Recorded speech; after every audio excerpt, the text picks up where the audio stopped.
So I believe this is episode 5 of the series, A Complete Lack of Technique. So tonight I'm going to show no techniques, hopefully. What I want to do is I want to start a conversation on the idea that I think we're training a very small fraction of Jiu-Jitsu.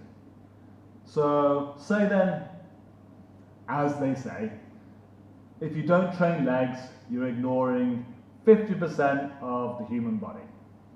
So let's say then you're only doing 50% of Jiu-Jitsu. I know it's not those numbers, but let's say that. Then out of the 50% you do have, so guard and all this kind of stuff, you only go in one direction, okay? I'll make more sense in a second.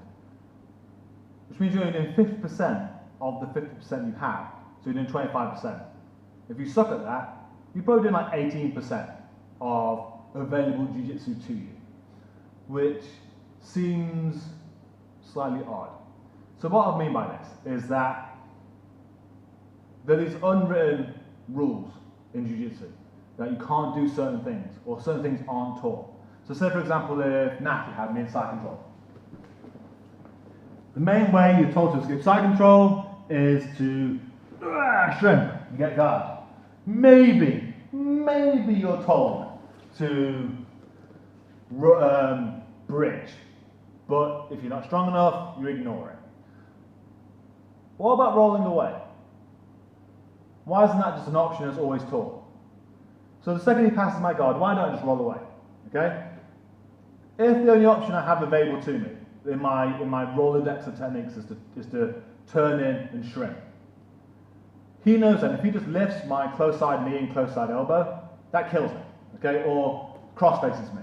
That's why a lot of the times we have the cross face here, and he's pushing my face this way, and I have to find a way of getting rid of this to be able to shrimp.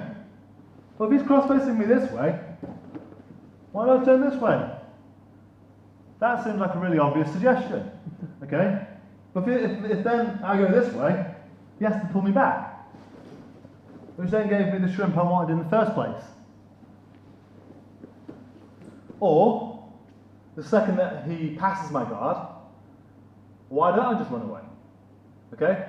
Like, if he expects me to shrimp as he passes my guard, here, he's got to stop that roll away now.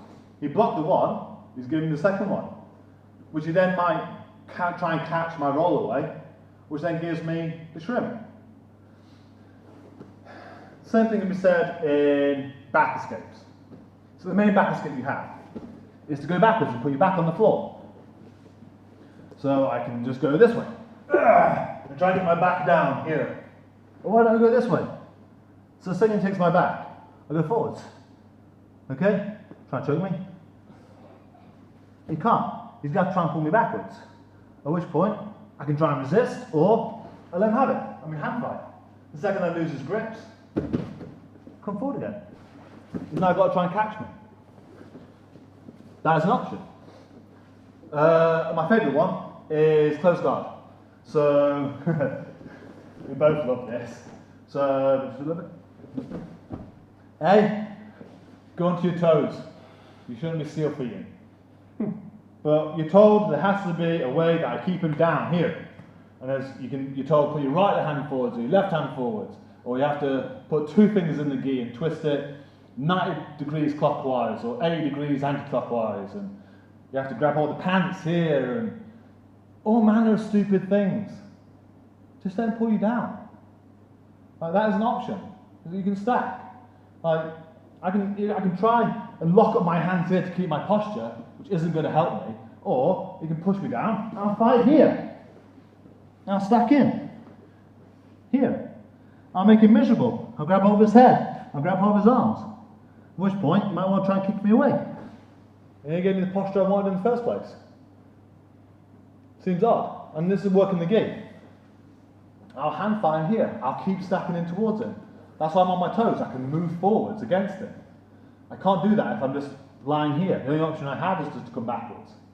But the same can be said for him, in that the only thing we ever told in guard is to pull people onto us in some way.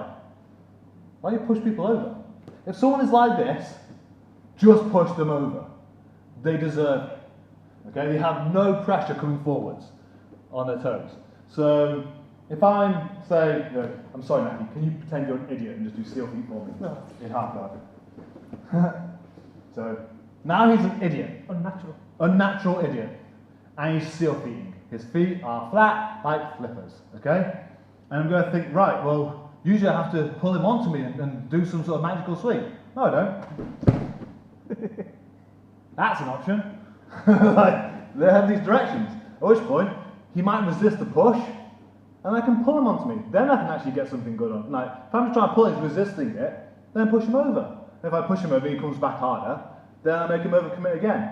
It's what they do in wrestling, okay? You want to double leg someone, you don't push them and then double leg them. You do a snap down, you do an arm drag. You do something to set them up so they do this. The second they do this, then you hit them, okay? You do a feint, you fake stuff, you bait them.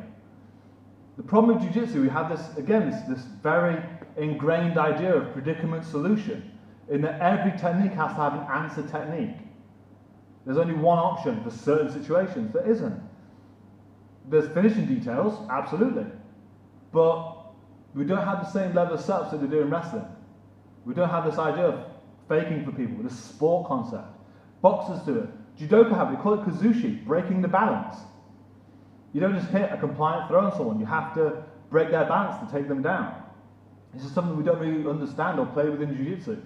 Or it's sort of very wooden and very rudimentary. Instead of this idea that you have these two options.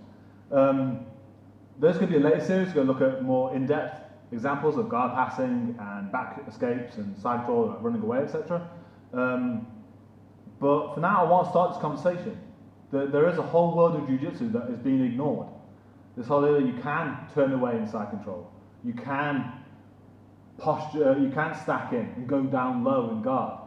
I mean, Christ, how often do newbies on day one do that? You come all the way flying in, and like you get squished by a newbie. Like, oh no, you're not supposed to do it, you're supposed to posture away. Really? It seems to be working. We just, we don't train it. Like, these people with no training in Jiu-Jitsu can shut down like blue belts half the time. They just come stacking in hard. We have no idea how to fight someone stacking in towards us. It's very easy. Wrestling. Like being able to understand deep underhooks, deep overhooks, and clinch work. But we don't play it. So I want to start this conversation. Please leave me comments on this. I want to hear thoughts on this. If your coach doesn't train this, ask for it. Ask to try and start that conversation as well. Or look on YouTube. Look up for again, Preet Mickelson.